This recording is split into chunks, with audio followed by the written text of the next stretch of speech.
संसद के विपक्ष के हल्लाबोल को लेकर दोनों सदनों में गतिरोध। आज भी हंगामे के आसार। अब मॉनसून सत्र में ही पेश किए जाने वाले परिसीमन और एफसीआरए बिल पर सियासत तेज।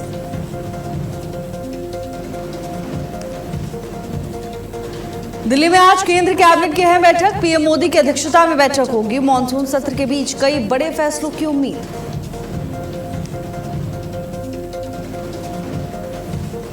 लखनऊ में आज डीएनटी समाज से मुलाकात करेंगे सीएम योगी आदित्यनाथ। घुमंतू विकास बोर्ड पर आभार जताएंगे। मंत्री असीम अरुण भी कार्यक्रम में मौजूद रहेंगे। रांची में छात्रों का 13वें दिन भी आंदोलन लगातार जारी। सोरेन सरकार ने भेजा बातचीत का प्रस्ताव। आज से शुरू हो रहे झारखंड विधानसभा के मॉनसून सत्र में बीजेपी उठा सकती है मुद्दा।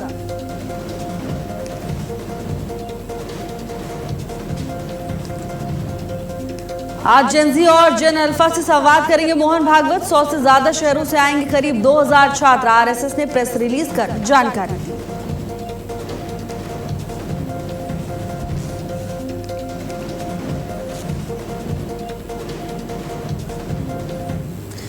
नमस्कार, बहुत स्वागत है आपका। भारत अपडेट देख रहे हैं आप। मैं हूं आपके साथ भावना त्रिपाठी। बुलेटिन की शुरुआत करेंगे बड़ी खबर के साथ। आज से अंतर्राष्ट्रीय फुटवेयर मेले की शुरुआत होगी। भारत मंडपम में 3 दिवसीय मेले का आयोजन होगा।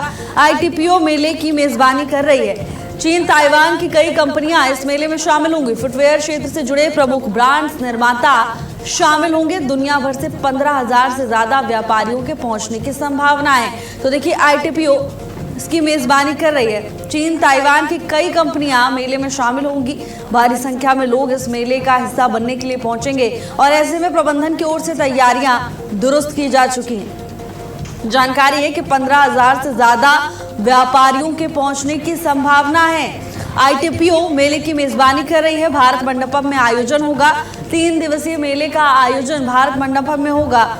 चीन, ताइवान की कई कंपनियां इस मेले में शामिल होंगी और बताया ये जा रहा है कि करीब 15,000 से ज्यादा व्यापारी इस मेले में शामिल होने के लिए पहुंचेंगे। आज से अंतर्राष्ट्रीय फुटवेयर मेले की शुरुआत होगी। भारत मंडपम में तैयारियां पूरी की जा चुकी हैं। अंतिम चरण में नजर आ रही है तैयारियां। आईटीपीओ मेले की मेजबानी कर रही है। फुटवेयर से जुड़े कई ब्रांड्स, निर्माता इस मेले में शामिल होंगे। तो बड़ी जानकारी। दुनिया भर से 15,000 से ज्यादा व्यापारियों के पहुंचने की संभावना है।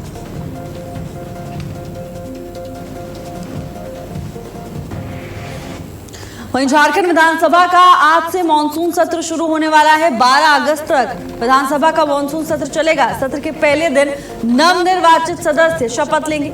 सदन में 7 अगस्त को अनुपूरक बजट पेश किया जाएगा। तो देखिए, झारखंड विधानसभा का मॉनसून सत्र आज से शुरू होने वाला है। 7 अगस्त को अनुपूरक बजट पेश होगा और विधानसभा सत्र के दौरान कई मुद्दों की गूंज सुनाई दे सकती है। झारखंड में जिस तरह से छात्रों की ओर से प्रदर्शन किया जा रहा है, भारतीय जनता पार्टी झारखंड में यह मुद्दा सदन के अंदर उठा सकती है। सत्र के पहले दिन नवनिर्वाचित सदस्य शपथ लेंगे। बता दें कि 7 अगस्त को अनुपूरक बजट पेश होगा सदन में। झारखंड विधानसभा का आज से मॉनसून सत्र शुरू होने वाला है और सत्र के पहले दिन नवनिर्वाचित सदस्य शपथ लेंगे। 12 अगस्त तक विधानसभा का मॉनसून सत्र चलेगा। 7 अगस्त को अनुपूरक बजट सदन में पेश किया जाएगा। वहीं सदन में हंगामा देखने को भी मिल सकता है। गहमा गहमी देखने को मिल सकती है। कई मुद्दों की गूंज सदन में सुनाई देगी। झारखंड विधानसभा का आज से मॉनसून सत्र का आगाज होने वाला है और बता दें कि पहले दिन नवनिर्वाचित सदस्य शपथ लेंगे। इसके बाद सदन की कार्यवाही आगे बढ़ाई जाएगी और 7 तारीख को सदन में अनुपूरक बजट पेश किया जाएगा। कई मुद्दों को लेकर विपक्ष सरकार को घेर सकता है। भारतीय जनता पार्टी कई मुद्दे उठा सकती है। वहीं सदन में सत्ता पक्ष और विपक्ष आमने सामने नजर आएंगे। जहां एक तरफ सत्ता पक्ष अपनी तैयारियां पूरी होने का दावा कर रहा है कि हमारे पास सभी सवालों के जवाब है, वहीं दूसरी तरफ विपक्ष लगातार कई सवालों को लेकर विपक्ष पर हमलावर है, आक्रामक अंदाज में नजर आ रहा है। और वहीं रांची में बातचीत से पहले छात्रों की सरकार से मांग, सीधे सीएम सोरेन से ही बातचीत होगी। आंदोलनकारियों का कहना है कि बातचीत के दौरान 2 मीडिया प्रतिनिधि भी वहां पर मौजूद रहे।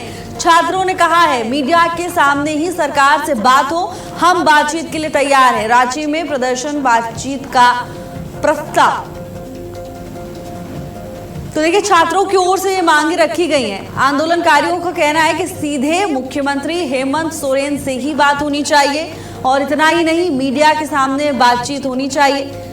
आंदोलनकारी छात्रों ने कहा कि जब चर्चा होगी तो मीडिया प्रतिनिधि भी मौजूद रहें। 2 मीडिया प्रतिनिधि बातचीत के दौरान मौजूद होने चाहिए। छात्रों ने कहा कि मीडिया के सामने ही सरकार से बात होगी, हम बातचीत के लिए पूरी तरह से तैयार हैं। लेकिन इससे पहले छात्रों की ओर से कुछ मांगे रखी गई। आंदोलनकारियों ने साफ तौर पर कहा है कि बात सीधे मुख्यमंत्री से ही होनी चाहिए, सीधे सीएम हेमंत सोरेन से बातचीत करेंगे और बातचीत के दौरान 2 मीडिया प्रतिनिधि भी मौजूद रहने चाहिए। मीडिया के सामने ही सरकार से बात होगी, 2 मीडिया प्रतिनिधि बातचीत के दौरान मौजूद रहेंगे, तभी बातचीत आगे बढ़ाई जाएगी। तो देखिए, बातचीत का प्रस्ताव छात्रों के पास भेजा गया है सरकार की तरफ से, लेकिन कुछ मांगे भी प्रदर्शनकारियों की, छात्रों की सामने आई हैं। वहीं प्रतापगढ़ में बड़ा हादसा हुआ, 6 लोगों की मौत हो गई। बारिश में जर्जर मकान गिरने से बड़ा हादसा हुआ। एक ही परिवार के 7 लोग मलबे में दब गए। परिवार के 6 लोगों की मौके पर ही मौत हो गई है। बताया जा रहा है कि 100 साल पुराना था ये मकान और अचानक भरभरा कर गिर गया। एसी के कारण एक ही कमरे में परिवार सो रहा था। सीएम योगी आदित्यनाथ ने हादसे का संज्ञान लिया। तो प्रतापगढ़ का ये पूरा मामला बताया जा रहा है, जहां जर्जर मकान गिरने की वजह से बड़ा हादसा हुआ। 7 लोग मलबे में दब गए और जानकारी है कि 6 लोगों की मौके पर ही मौत हो गई। मुख्यमंत्री योगी आदित्यनाथ ने मामले का संज्ञान लिया है। हर संभव मदद देने का आश्वासन सीएम योगी आदित्यनाथ की ओर से दिया गया है। एक ही परिवार के 7 लोग मलबे में दब गए और बताया ये जा रहा है कि 6 लोगों की मौके पर ही जान चली गई है। जानकारी है कि 100 साल पुराना ये मकान था और बारिश में अचानक भरभरा कर गिर गया। एसी एक ही कमरे में लगा हुआ था और इसी वजह से एक ही कमरे में परिवार के सभी सदस्य एक साथ सो रहे थे। आज रात 2 बजे थाना कोतवाली नगर में सूचना प्राप्त हुई कि ग्राम महोली के प्रमोद श्रीवास्तव अपने परिवार के 5 अन्य सदस्य के साथ छत गिर जाने से मलबे में दब गए हैं। पुलिस टीम और फायर टीम द्वारा तत्काल मौके पर पहुंचकर मलबे को हटाकर सभी 6 घायलों को जिला अस्पताल भेजा गया, जहां चिकित्सकों द्वारा उन्हें। तो देखिए, प्रतापगढ़ से ये दर्दनाक खबर सामने आ रही है, जहां बताया जा रहा है कि 100 साल पुराना मकान अचानक भरभरा कर गिर गया और इस मलबे में 7 लोग दब गए।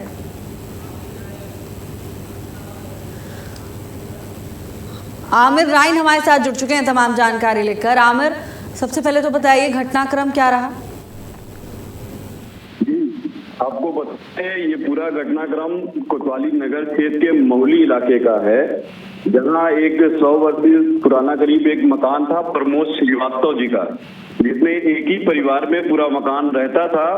आपको बता दें कि बारिश कल से यहाँ पर लगातार कल शाम से बारिश चालू है और तक कंटिन्यूअस चल रही है, जिसको ये घटना हुई है।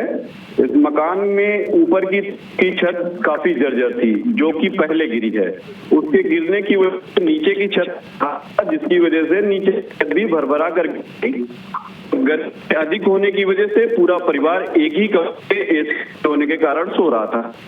इसमें 6 लोगों की मौत, बहू समेत मासूमों की जान गई है।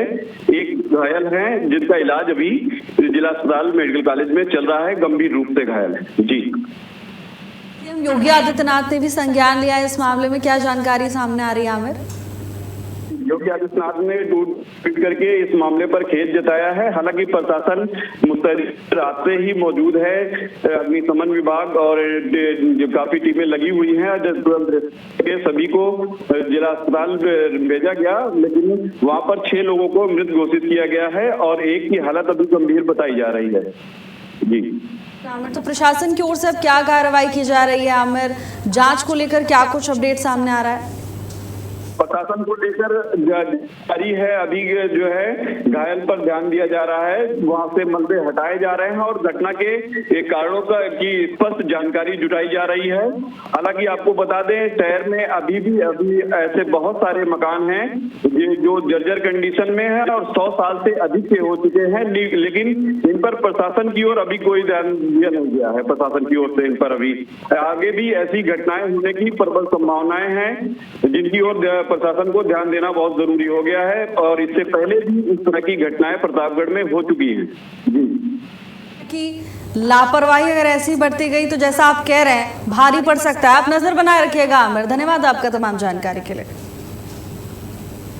और वहीं गाजियाबाद में स्वाट टीम और अपराध शाखा ने ऑपरेशन प्रहार के तहत बड़ी कार्रवाई की है। पुलिस ने नोएडा, गाजियाबाद और दिल्ली एनसीआर में अवैध मादक पदार्थों की तस्करी करने वाले एक अंतर्राज्यीय तस्कर को गिरफ्तार किया है। आरोपी के कब्जे से अलग अलग प्रकार के अवैध मादक पदार्थ और कैश बरामद किया गया है। पुलिस आरोपी से पूछताछ कर रही है और तस्करी नेटवर्क से जुड़े तमाम लोगों की जानकारी जुटाई जा रही है प्रशासन की तरफ से। तो गाजियाबाद का ये पूरा मामला बताया जा रहा है, जहां नशे के खिलाफ प्रशासन का एक्शन तेज है।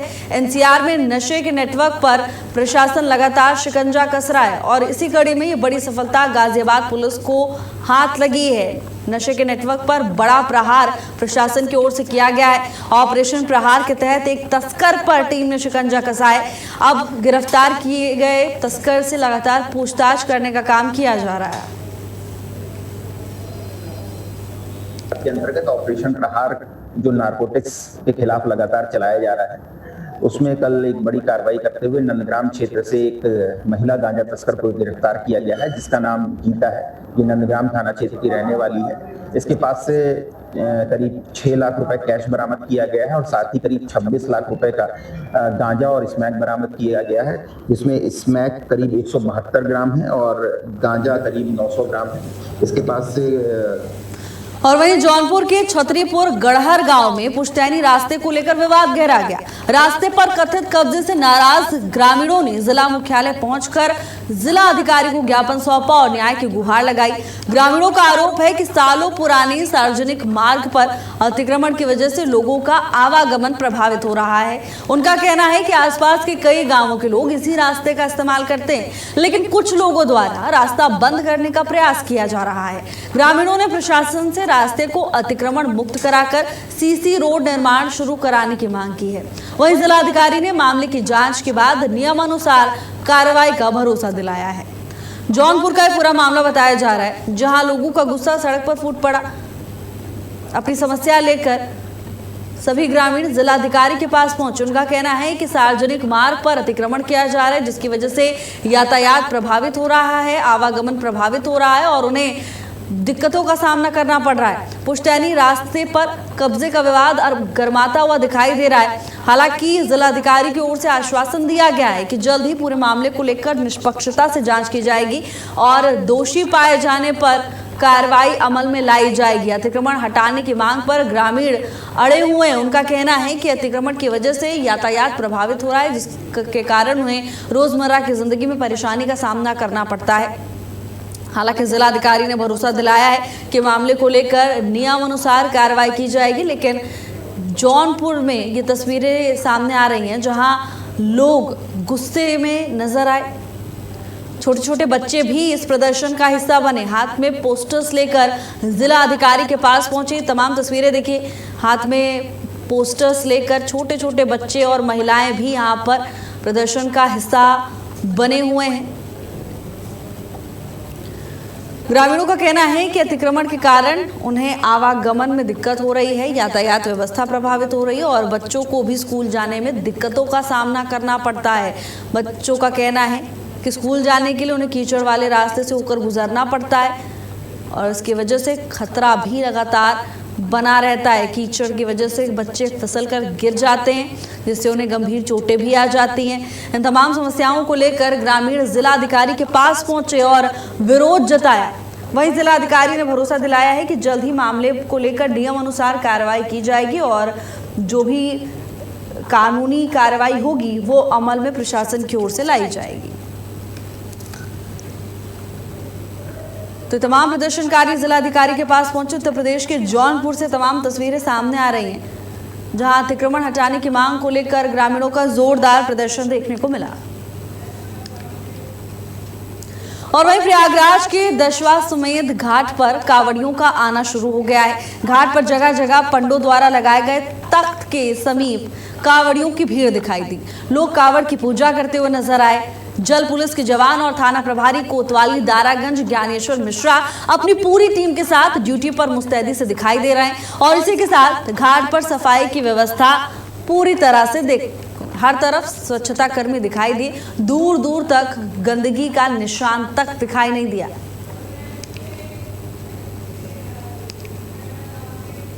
और वहीं बरेली में विश्व प्रसिद्ध दरगाह आला हजरत के 108वें उर्स रजवी की तैयारियां तेज हो गई हैं। 6, 7 और 8 अगस्त को होने वाली 3 दिवसीय उर्स में देश और विदेश से लाखों जायरीन के पहुंचने की संभावना है। उर्स को लेकर दरगाह कमेटी ने तैयारियां तेज कर दी हैं। जायरीनों के ठहरने, खाने पीने, साफ सफाई, पेयजल, चिकित्सा और साथ ही सुरक्षा व्यवस्था को लेकर व्यापक इंतजाम किए गए हैं। उर्स के सफल आयोजन को लेकर व्यवस्थाओं और जिम्मेदारियों की समीक्षा की गई।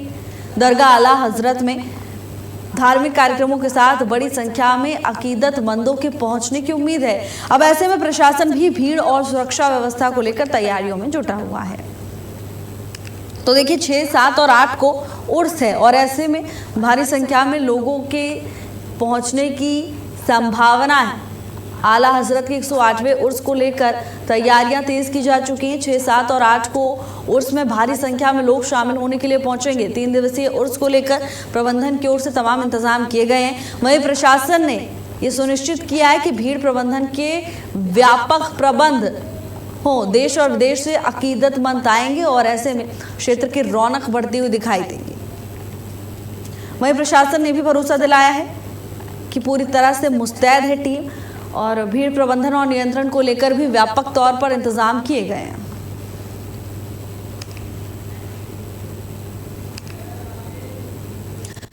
और फतेहपुर पुलिस और शातिर गैंग के बदमाशों के बीच मुठभेड़ हो गई।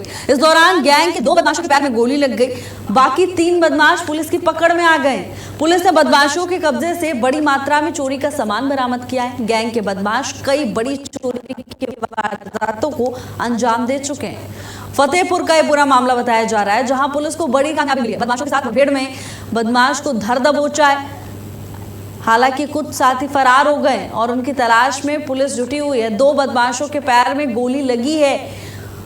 कब्जे से चोरी का सामान भी टीम ने बरामद किया है। पूछताछ के दौरान कई बड़े खुलासे हो सकते हैं। अब तक जो जानकारी सामने आ रही है उसके मुताबिक इस गैंग के बदमाश कई बड़ी चोरी की वारदातों को अंजाम दे चुके हैं, लेकिन अब सलाखों के पीछे नजर आएंगे। प्रशासन ने शातिर बदमाशों पर शिकंजा कसा है। बता दें कि पुलिस और बदमाशों के बीच मुठभेड़ हुई और इस दौरान 2 बदमाशों के पैर में गोली लगने से वो घायल हुए हैं। अब फतेहपुर पुलिस पूरे मामले को लेकर आगे की कार्रवाई में जुट गई है। फतेहपुर पुलिस और बदमाशों के बीच मुठभेड़ हुई। इस दौरान 2 बदमाशों के पैर में गोली लगी है। इलाज के लिए अस्पताल ले जाया गया और अब आगे की कानूनी कार्रवाई प्रशासन की ओर से अमल में लाई जा रही है। जानकारी के मुताबिक आरोपियों के कब्जे से चोरी का सामान भी टीम ने बरामद कर लिया है और पूछताछ के दौरान कई बड़े खुलासे होने की संभावना है। कई बड़े रात से पर्दा उठ सकता है और साथ ही गैंग के अन्य फरार साथियों की तलाश में भी टीम जुटी हुई है। और अब तक जो जानकारी सामने आ रही है उसके मुताबिक पुलिस ने दावा किया है कि कई बड़ी वारदातों को अंजाम दे चुके हैं। वहीं आगरा पुलिस ने अंतर्राज्यीय कार चोर गिरोह का भंडाफोड़ किया है। बड़ी कार्रवाई की है। लोहावंडी पुलिस ने गिरोह से जुड़े 8 आरोपियों को गिरफ्तार कर लिया है। पुलिस ने आरोपियों के कब्जे से 2 करोड़ रुपए से ज्यादा की कीमत के 11 4 पहिया वाहन बरामद किए। पुलिस के मुताबिक गिरोह के कई अन्य वांछित आरोपी अभी भी फरार हैं, जिनकी तलाश में दबिश दी जा रही है। वहीं आगरा लखनऊ एक्सप्रेसवे पर पुलिस को चकमा देने वाला शातिर चोर भी इस मामले में नामजद किया गया है। पुलिस अब गिरोह से जुड़े अन्य सदस्यों और वाहन चोरी के नेटवर्क की जांच में जुटी हुई है। तो देखिए टीम को यहां पर बड़ी कामयाबी मिली है। 11 लग्जरी गाड़ियां प्रशासन ने बरामद की है और गैंग के बाकी साथियों की तलाश में टीम जुटी हुई है। अंतर्राज्यीय कार चोर गिरोह का भंडाफोड़ प्रशासन की ओर से किया गया। को थाना क्षेत्र लोहा मंडी से एक होंडा VRV गाड़ी चोरी हुई थी, जिसकी सूचना 4-7 में पुलिस को मिली। पुलिस ने उस पर तत्काल अभियोग पंजीकृत किया था और उसके बाद जब इस गाड़ी की तलाश में हमारी सारी टीमें लगी, सर्विलांस और साइबर की और बाकी लोहा मंडी ACP के पर्यवेक्षण में जो भी टीमें इस पर काम कर रही थी, उन्होंने पाया कि ये गाड़ियाँ जो यहाँ से चोरी होकर जा रही हैं वो काफ़ी दूर जाती हैं और जाने के बाद उन गाड़ियों को किसी माध्यम से कहीं पर काट के उनका engine number, chassis number total loss वाली गाड़ी में। और वहीं मुरादाबाद में पति द्वारा पत्नी पर जानलेवा हमला करने का मामला सामने आया है। रुस्तम नगर सैदपुर गांव में पति ने पत्नी पर चाकू और हथौड़े से हमला कर दिया। हमले में महिला गंभीर रूप से घायल हो गई। पड़ोसियों ने आनन फानन में स्वास्थ्य केंद्र में भर्ती कराया है। बताया जा रहा है कि पति पत्नी के बीच विवाद चल रहा था और महिला पिछले 2 महीने से अपने मायके में रह रही थी। घटना के बाद पड़ोसियों ने आरोपी पति को पकड़कर पुलिस के हवाले कर दिया। अब पुलिस मामले को लेकर कार्रवाई कर रही है। मुरादाबाद का ये पूरा मामला बताया जा रहा है, जहां पति और पत्नी के बीच विवाद हुआ, जिसके कारण पति ने अपनी पत्नी पर हथौड़े से हमला कर दिया।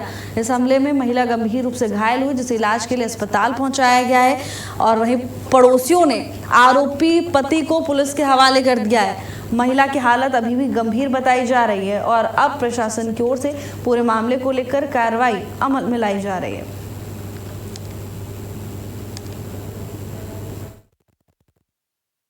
ये मर्जीना नाम है इनका। ये स्टेप वुंड्स में आई हैं जो एक शार्प कटिंग नाइफ से होते हैं। इनकी मल्टीपल कट हैं जगह जगह पर, mostly upper and lower region में। तो चाकू से हमला किया गया है इन पे। बाकी अभी कंडीशन के लिए हमने जिला अस्पताल के लिए रेफर कर रहे हैं। वहाँ उनकी डेप्थ वगैरह देखकर ये देखा जाएगा कोई वाइटल्स ऑर्गन पे तो चोट नहीं लगी थी। आज जो सुबह करीबन 11 बजे के आसपास जब मेरे पास फ़ोन आया मोहल्ले के एक व्यक्ति का, यूसुफ का, बोले एक व्यक्ति ने अपनी बीवी के चाकू मार दिए। जब मैं गया हुआ तो वो व्यक्ति भाग रहा था। मोहल्ले के आदमियों ने ईख में जाकर उसे पकड़ लिया और जो उसके घर पर जाके देखा वो व्यक्ति मर्जीना खून में लथपथ पड़ी थी, जिससे चाकू से कई बार हुए थे और खून फर्श पर खूब बह रहा था। तत्काल में हमने मोहल्ले वालों ने और एम्बुलेंस को फ़ोन करा, पुलिस को फ़ोन करा। पुलिस मौके पर पहुँची और मर्जीना को अस्पताल में हम सरकारी अस्पताल में आज यहाँ लेके आए। आज हम अपने काम पे जब गए, मशीनें खींच रहे थे, सर्विस के अभी भी हाथ काले हैं मेरे। मैं जब सर्विस पे गया तो बच्चों का फ़ोन आया तकरीबन 11 बजे कि जल्दी घर को आ जाओ, इन्होंने जो है लौंडिया को काट दिया। छोटी बच्ची है, उसने मुझे फ़ोन करा, फिर मेरी बीवी ने फ़ोन करा। उसके बावजूद मैं जब आया तो लड़की मेरी खून में लथपथ थी। असलम भाई वहाँ पर मौजूद थे। असलम भाई ने एकदम उसको उठाया। उठाने के बाद पुलिस आई। पुलिस को फ़ोन करने के बाद पुलिस वालों ने देखा, जाँच करी, तुरंत पुलिस वाले आए, उनको लेके गए। पुलिस वालों को कल से कार्रवाई ये हुई कि कल से कुछ पुलिस की ऐसा था कि जैसे पुलिस वालों को हमने तहरीर दी तो पुलिस वाले थाने में नहीं थे, तो वो कह रहे हैं आ जाएंगे, तो आ जाएंगे। शाम के टाइम में वो आए। और वहीं बलिया के रसड़ा विधानसभा क्षेत्र से बहुजन समाज पार्टी के विधायक उमा शंकर सिंह का नई दिल्ली में निधन हो गया। उमा शंकर सिंह लगातार 3 बार साल 2012, 2017 और 2022 में रसड़ा सीट से विधायक चुने गए थे। छात्र राजनीति से अपने राजनीतिक सफर की शुरुआत करने वाले उमा शंकर सिंह सतीश चंद्र कॉलेज के छात्र संघ महामंत्री भी रहे। इसके बाद जिला पंचायत सदस्य से लेकर विधानसभा तक उन्होंने अपनी मजबूत पकड़ बनाई। क्षेत्र में उन्होंने जनहित के कार्यों के लिए पहचान बनाई। बसपा के इकलौते विधायक के रूप में 2022 में जीत दर्ज करने वाले उमा शंकर सिंह को पार्टी ने विधानमंडल दल का नेता भी बनाया था।